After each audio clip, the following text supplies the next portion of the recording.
How's it going, you guys? Oh God. This episode is, it's gonna start well with, oh God. And a disclaimer that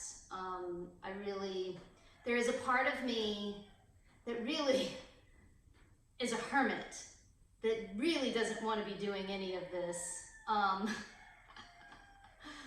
I do remember, being persecuted for being a witch or for possessing any kind of power whatsoever. And the divine keeps telling me, they don't do that stuff anymore. And then I'm like, yeah, but there's more than one way to burn, So I do want to say that first. And I also want to interlude with, I don't even know if that's the right word. If you've done any kind of research in esoteric information and studied deeply into the polarities of gender, the sacred masculine, the sacred feminine, and not just, like deeper, like older, deeper, and understanding that that's an energetic difference, not just, girls against boys. But anyway, what I wanted to say about it was when you say I, it's masculine. It's a pushing kinetic force.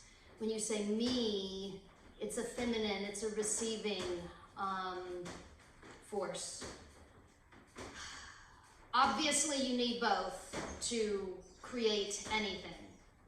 And it's, anyway, I don't want to get into gender on this video, but I wanted to start with that because I get into saying I am, and I didn't want this to be misunderstood. When you say I am something, for instance, those magicians that, want to go deeper, when you start realizing that I am God, that quote, because I didn't say it first, has received a lot of criticism, and for good reason, because it embodies very much what this whole video is going to be about, because it has dangers. And anyway, I gotta start the story and I gotta stick to the readings, or I end up like the last video. I said that I was gonna read and then I didn't, and then I realized that I said stuff or I left stuff out. And anyway, we gotta start with that video, because I looked at the camera and I was going through the divine, through my spirit animals, asking me if I was ready to receive rejection and how I am going to deal with that, and understanding that the hermit is not a spiritual teacher for everybody. He's not a world guru. The hermit is very much for a very small amount of people. And anyway, it starts with that. And I'm like, okay, I think I'm ready for rejection. I understand that I'm, being told that I was thinking about CoMA being huge and big and amazing, and then I was like, and then the divine is like, no, bring it down a little bit. You're not for everybody. And I'm like, okay, so I'm studying all of this, really diving into the essence of what a hermit is, and he does have a lantern. He is shining light, but a lot of times he hides it under his cloak. And then I'm doing a birth chart reading for somebody, and oh God, these birth chart readings I realized are very, very emotional for me, because I love the divine so much. I'm married to the divine. This is why I wear this ring. When I read somebody's birth chart, I fall in love with them. So at any rate, I'm just getting, you know, really deep and emotional into this birth chart. And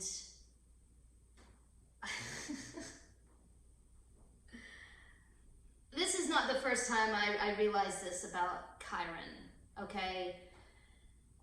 But every time something is presented in front of you, because everything changes and because your mind changes, it's a different information. Now, I learned about Chiron when I was learning about birth charts, right?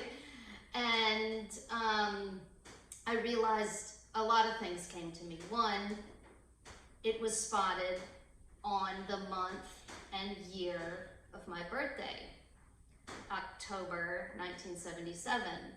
Now, if you look into NASA information, you know, I mean, it was kind of spotted. It was there, like things are there, but when it was spotted and named in October 1977, the month and year I was born, it was also named for, Chiron is a centaur, is a half horse, half human, which I've always felt half horse. That's why I have a mohawk, not because I look cool, but because it's my mane. I've always trained and devoted my life to horses. And I was like, whoa, you know, that's pretty cool. When the first information came to me, it was just like, wow, you know, that's cool. But it's also known as the shaman of your birth chart, right? Chiron is the wounded healer in that he's kind of like the guy that's going to re-break your bone to set it so that it heals properly. He shines light on old scars. Yeah, he kind of hurts you, which is kind of a bummer. And the way I do my birth chart readings, you know, at whatever party he is, and like wherever, what sign he is in your birth chart kind of paints his picture, right? Like, who is he for you? What kind of old scars, deep internal wounds, you know, you don't want to look at it. You don't want to go in and re-break that bone. Like, it's calloused over. Maybe you have a limp or something, but that's okay. You don't want to re-break it. Anyway, you've got to move along. So at this point in time, I'm doing this chart, and this is coming to me again, and I'm just like, you know, what the fuck? And then all of a sudden, a friend from Taramandala messages me and tells me that Lama is in Costa Rica, and she's spending a lot of time in Costa Rica. This bit of information, she is the Lama of Taramandala, which is where I was at for 5 months. I was Lama service. I really, for 5 months, was very intimate with Lama in that I cleaned her bathroom, right? I cleaned her toilet. I ironed her clothes. Anyway, we got to move along, or this video is going to be way too long. But there's a whole story with that and how it was bringing the information, because I have felt rejected from her in that she hasn't rejected me. She's an old woman that's a Lama. She's famous, right? She's a celebrity. I was just there for 5 months out of her very long life, you know. Like, who is she going to remember me? It doesn't matter that I spent time with her in her own closet. From my perspective, it was a very intimate relationship I had with this woman. But for her, it's a different perspective, right? But the way that it's coming in, as I'm looking at Chiron, as I'm realizing that the divine is like, how are you going to deal with this rejection? I mean, you know, are you going to be okay? It came to me. Me. You are Chiron. And I was like, what the fuck? Chiron was killed by his favorite disciple, mind you. He was then sent to the underworld. He suffered greatly.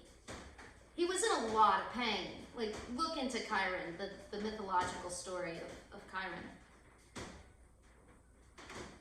And the message was, but eventually Zeus had mercy upon him and raised him to the heavens. Chiron is the key to wisdom and the initiation gate. Are you ready? And I'm like, no, was my first response. And then I was like, no, I need to step up. I am ready. I'm ready for this. I'm ready for the rejection. You know, I've been hurting people my entire life. It's my profession. And then I was like, whoa, I'm a tattoo artist. I have had my customer, bless her heart, we're still friends to this day, in a long session, look at me with the most truthful clarity as possible and say, fuck you.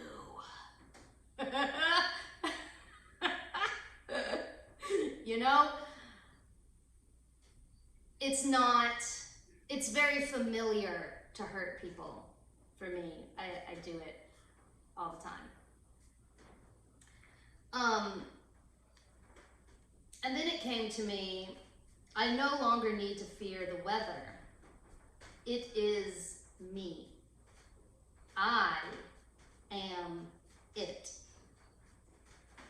Next day. I expect people to meet my intensity, to match it. But my intensity is too much for most. I took the horses out for a walk up and down the river. It was divine. Now, word has already gotten back to me about rumors. I have to preface this with, I have a video and it has been recorded that there was a group of young girls here at CoMA for a short period of time that we did a lot of deep inner child work, and there was a lot of shadow work, and there was a lot of demons floating around CoMA for a while, a lot of confusion from a lot of people, inner confusion, deep, dark confusion from abuse.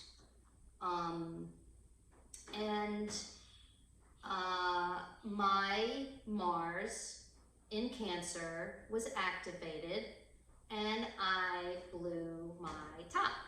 Now, that's really all I want to say about the event. I do have it recorded in a video that is for my Patreon account. The next day after this event happened, I did a video and recorded what happened. Anyway, the information was really crazy because how it happened was there's a girl that I've been communicating with on Facebook who's been thinking about coming. Anyway, she asked me if there's another Center of Mystic Arts, and I'm like, I don't think so. And she was like, she heard rumors that there's this guy that's abusing plant medicine and disrespecting women. And I was like, I'm interested. First, I was just like, I need to look up and see if there's another Center of Mystic Arts, right? And I did, and nothing came up. And then it was just like, I started getting this feeling, right? I started feeling my Mars in Cancer and my Venus in Virgo. I started feeling the feels of, oh my God, these girls. This one girl, the Firebird, that I had deep emotional investments. I don't even like calling them investments. emotional experiences with, and we got very intimate. And these other girls that I felt very judged by. There was an event that happened, my Mars exploded, and coming back to, as I'm processing this, I'm like, oh my God, I think that's me. Oh my God, they're spreading rumors. Oh my God. And then I thought, the rumors are that you're a dude. And I was like, all right, that's cool. Not really. But anyway, and then I was like, disrespecting plant medicine. We don't even really do plant medicine here. We don't do ayahuasca. I never keep marijuana. I mean, marijuana, I love her. Disrespecting her is like, I don't know, that made me laugh. And then it was like disrespecting women. And yeah, I felt this judgment of all these really young 18, 20-year-old girls that saw my Mars in Cancer and that saw it explode, and that because of that event judged me, decided that they were a judge. Now,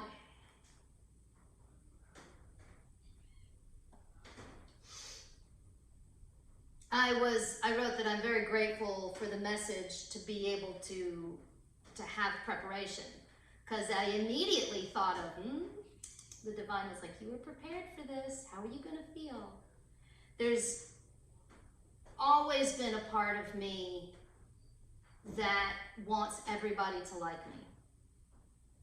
I think that's kind of like a very young kid, high school type of feeling, right? And that gets me back to, that we were doing inner child work, and I all of a sudden felt like I was in high school again. I felt like these cheerleaders were spreading rumors and whispering about me. And it, as a high schooler, that shit fucking hurt, like, damn. Anyway, I'm not in high school anymore. I'm about to turn 44. And I know myself and I love myself, and I love my Mars. And I know that my Mars can be explosive. And I know that, anyway,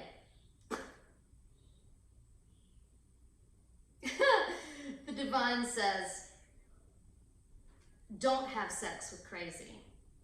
And then I was like, but they have to be crazy to have sex with me.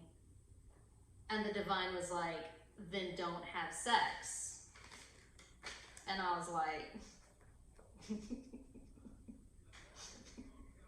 that sucks.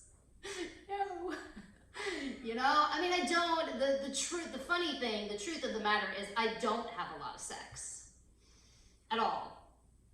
And it's very far and few between. And in the past, when I was younger, I was always in long-term relationships.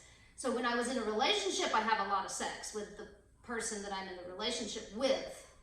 There is a lot of sex, but there's a lot of time in between. I've always actually kind of wondered, and I wouldn't say admired, but I'm intrigued by those people that can go into a bar and just get laid, and then, one night stands have always intrigued me, but I've never been able to do it. I'm too emotional. My God, my Venus, Virgo, Mars, Cancer, no.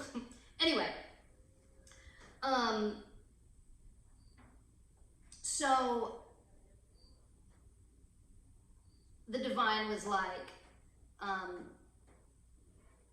take care of yourself. You can do that. And that's all I need. And then I just finished editing a podcast with my friend G, who came like a couple of years ago. And this is a conversation that has always floated around CoMA. And it is basically, once you're on the path to enlightenment, what does a relationship look like? Because it doesn't look like it did before. It can't. And in the podcast like 3 years ago, maybe even 4 years. No, it was like 3 years ago. Anyway, G and I, we were just starting to try and pass this ball back and forth conversationally. What words do we even use to talk about sex, and how is this relationship going to look like, and what do we really want? And one thing that I wanted to say is, from my observation, you know, the first thing that comes to this spiritually enlightened person is the love of all beings, which immediately falls into a polyamory category. But then it's like polyamory is really misunderstood, just like everything is really misunderstood. And there's a lot of people that just think that it is just, you know, you just have sex with a whole bunch of people, which can get messy, which we talked about in the podcast. It can get so messy. But it doesn't have to be. Anyway, moving along, you should check out that podcast. I think I'm going to upload it the same day that I upload this. So I was like, well, who are we going to talk to with this? I mean, we got to bring it back to the major arcana, right? There's two. There's the lover, or the lovers, depending on how far back you want to go in the tarot. And there's the star, which is Venus, because this is a very Venus thing.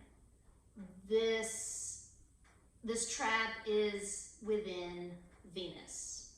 It's a very feminine idea that Venus, as the star, decides that she is the sun and the center of the universe, and that she has the right to judge, and she gets very judgmental, and she gets very much like a teenage child.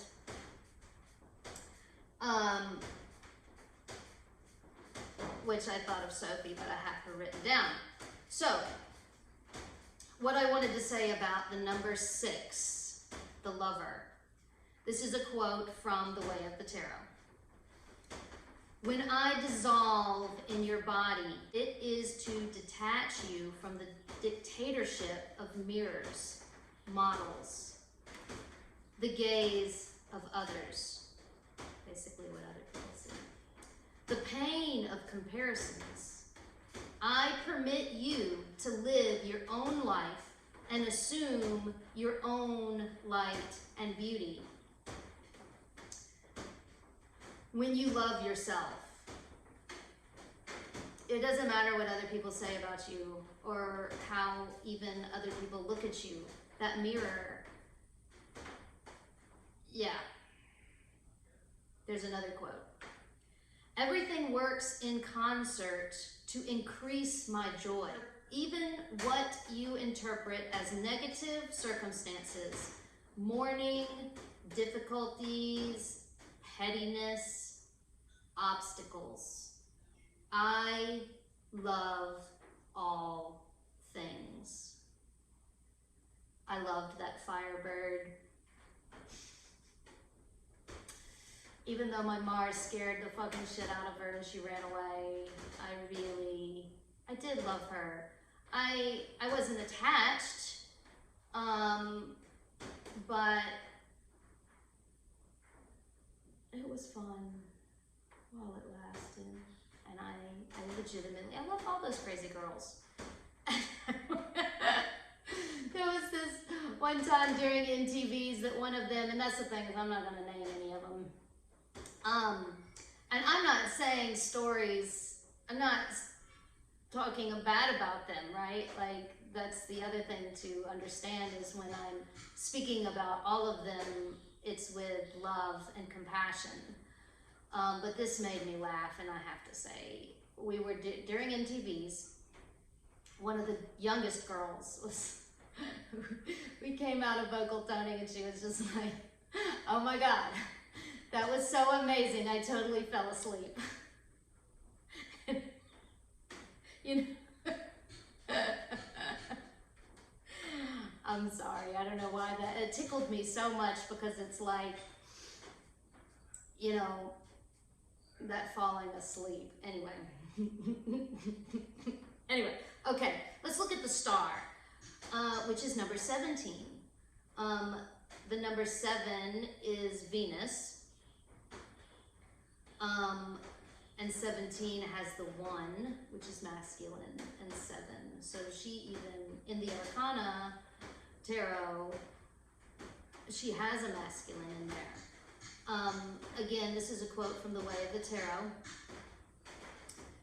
The infinite multiplicity of beings and things, I have found my place in the world and in myself. For it is the same thing. I no longer need to keep looking. I no longer hold any image of myself. I am in my rightful place. Here and everywhere, I am attached by my own choice. She, the star, Venus, is the star. She is the ideal lover. She is the celebrity. The true Venus does not judge because she serves. She entertains. She loves. Here's another quote. I open myself to the infinite. I let the breath of the gods circulate through all the pores of my skin. I offer no resistance to the impetuous circulation of my blood. I permit all the mysteries to pass through me. Now, can you see when unbalanced how the star can think of herself as the sun? The sun embodies that ego. When the ego falls into Venus, you've got that little judgy teenager, snotty brat. I mean, I'm not saying anybody is that. The Arcana, that's the personality that can happen. That's the shadow that can come out. And I put, leave it up to Jupiter, right? Jupiter is the true judge, not Venus, Jupiter. So before I picked up the cards, I'm like, well, who am I going to talk to, the lover or the star? And I pulled the card out of the deck and looked at the bottom, and it was 7 of diamonds before I shuffled it. So diamonds is the purity, and 7 is Venus. So the balanced Venus wants to talk clearly. So in the center, King of Hearts. Now, we talked a lot about him in the last video. He, the father, with the sword through his head, loves his daughter. I was thinking of Sophie and how she's obsessed with princesses. And she can look at me and be like, I hate you. But I, the father, mother, I'm kind of both, see her with my heart, with my love. That sword is through my head, not with my brain. Now, because I'm not perfect, because I'm not the King of Hearts, it can get rocky, right? Like, Sophie and I both are very, very sensitive. And when she really hurts my feelings, sometimes my Mars explodes, which is the event kind of that happened that exploded, right? It was, between Sophie and I. That's the other thing, is that, these rumors go around, and it was really between Sophie and I. And we have our own relationship, and we talked about things. She's amazing. But she can be a little spoiled brat. She's 6. And I thought, I love you. So what's in the north? What are we thinking about? The 3 of diamonds. There's that diamond again. The 3 is the sacred trinity. The diamond is the purity, the creative explosion or implosion. Because see, the 3 can be either or both. So above, so below, so that when you're exploding outwardly, you're imploding on the other side of the veil, and vice versa. It's an explosion, it's a birthing, whichever way it's going, because the 1 is the masculine. It's 1 plus 2 is 3. 1 is the masculine, 2 is the receiving feminine, which makes 3 the creation, the triangle. This is in the north, so the thought, the mind going inward. And I thought of doing shadow work. We were all doing shadow work. We were all going inward. At the time of my explosion, there were a lot of demons and shadows floating around. And I've said that before. And yeah, this is when I started realizing that, you know, I felt judged like I did in high school. And the 3 of diamonds is also a buried treasure. And on this treasure hunt, I thought how dangerous a treasure hunt can be. Because you're not guaranteed to find the treasure, and it is an adventure. Like, you can lose everything when looking for this treasure. And that really sunk in. Thinking about some of these girls that were really imploding, you know, deep inner tears, external tears, and how dangerous it can be when you're facing your demons. Because, I mean, there's no guarantee you're going to win. And that's dangerous. And yeah, the path to enlightenment is the same as the treasure hunt. It's an adventure, it's exciting, it's amazing, it can be wonderful, and we're sold this idea that it's all full of yoga, love, and acceptance, and we're not told, you know, about the dangers and the storms and the almost falling off the side of a mountain, and the near-death experiences and the breaking down. We're not told about the shadow, or nobody's gonna like, I mean, how can you sell that? So what's in the south? What's grounding us? And it was 7 of swords. And I thought the 7, there's Venus again with a sword. Now, this card in my deck also wants to be the Tower. So let's talk about the Tower. The Tower speaks of foundation, because it's also, you know, it's either, you're either building it or it's falling down. Because everything is in constant motion and everything goes both ways at the same time and everything swings. So I thought of imprisonment, right? I thought of the Princess in the Tower. Of course I thought of the Princess in the Tower. Sophie loves that game, and she loves it when I put her in timeout and tell her that I'm gonna lock her in the tower forever. She's an actress, and I like to act too, so we play that out sometimes, you know? And how ancient and old is the story of the Princess in the Tower? And, you know, this idea of the Princess in the Tower and being saved has kind of gotten a bad rep, right? But it is very symbolic of a lot of internal work and the shadow. You are a princess in the tower, and how you gosh. I wrote, but think about how safe and secure a tower can be. A tower can be your home, your temple, construction. What makes it a temple or a prison? If it can be both, well, what is it?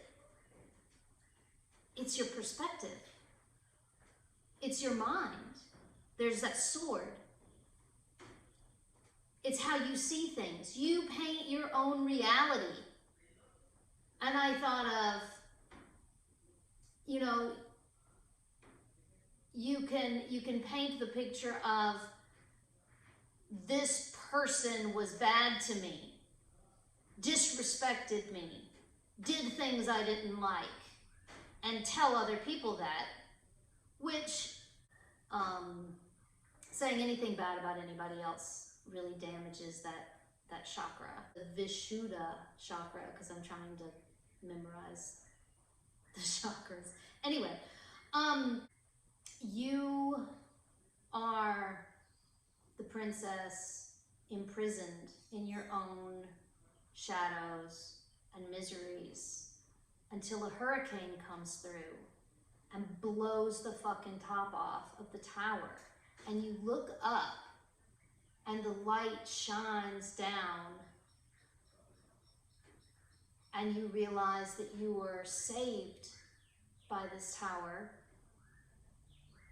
And because it no longer has a top, it is a channel. It is a tube. It's a tower of light. It is the spotlight. It is the star. It is Venus. It is love. Whew. All right.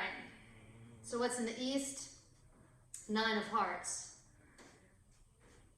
Now, the 9 of Hearts is like that 9 is that number of completion divisible by 3. It's on the edge. It can be the edge of completion. It is the death before the rebirth. It is that, it's a number of change, of movement. The number 9 echoes of the Hermit, which is the number 9, and the Sun, which is the number 19. Now, these numbers I don't get from the most recent tarot. They're more, I get them from, some of the numbers have changed a little bit. Numbers are fluid. Anyway, 9 is also Yesod in the Tree of Life.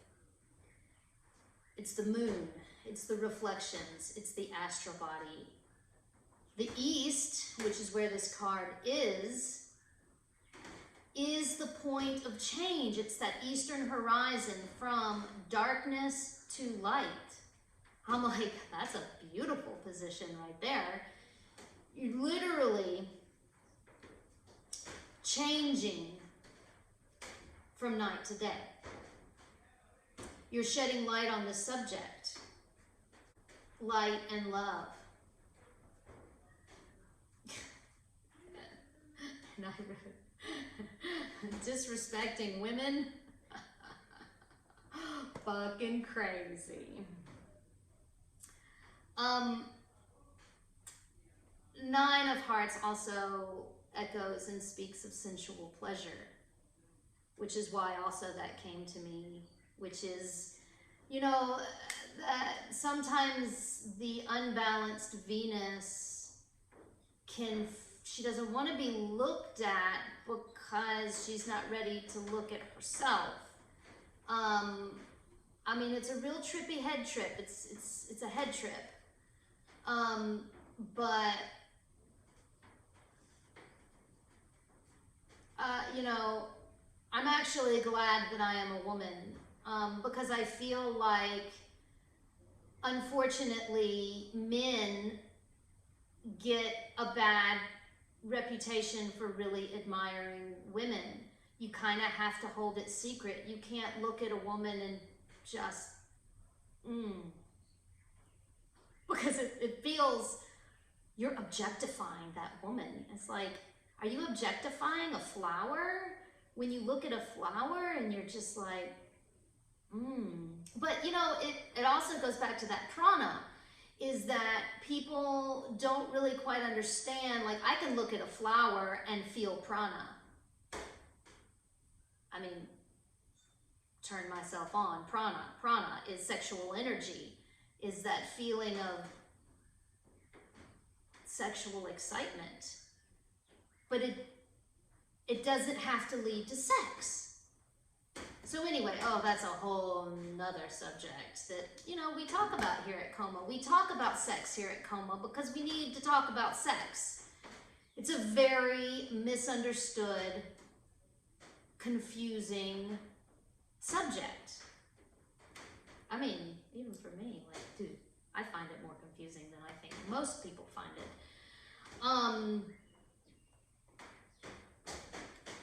So what's in the West? Let's finish this up. What's at the end of the day in the West? There's 3 of clubs.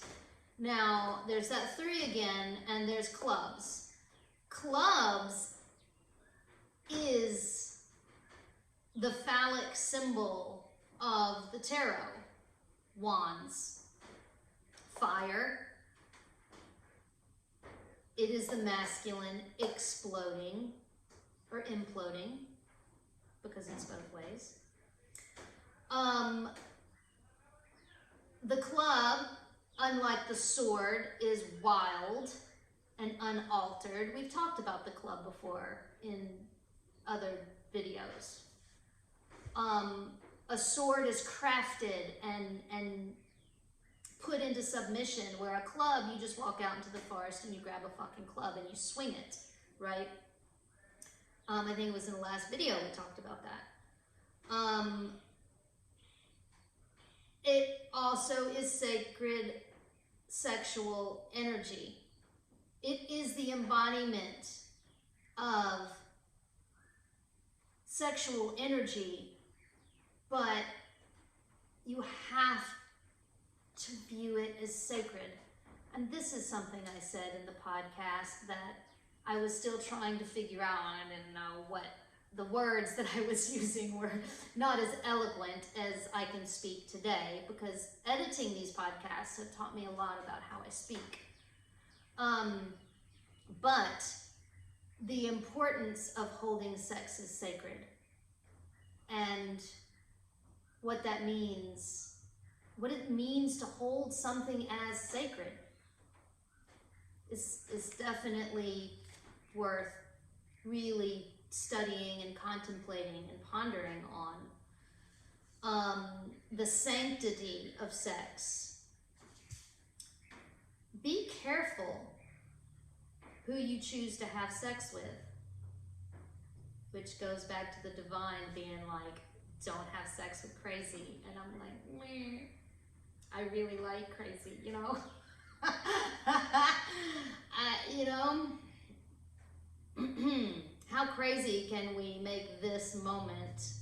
It's talked about in the podcast with my good friend G. But no, it's important to be careful, not only because of STDs, let's just put that out there, because I am a germaphobe, which, thank God, has kept me from having sex with a lot of people. One thing I mentioned on the podcast is all the energetic webs. There's no doubt about it. When you have sex with somebody, there is an energetic tie. There's a web. And you have sex with a lot of people, and all of this web gets all tangled up. I mean, I don't know, unless you're a professional, and then it becomes a spider web, which is something that I want to figure out the secrets of the spider, for sure. But that care, that carefulness has to be there. We need not seek it out, sex. But we can't reject it either. It is Mars. Which brings me back to Mars. Love Mars. Mars needs our love. Without our love, Mars is destructive. If you reject him, he can become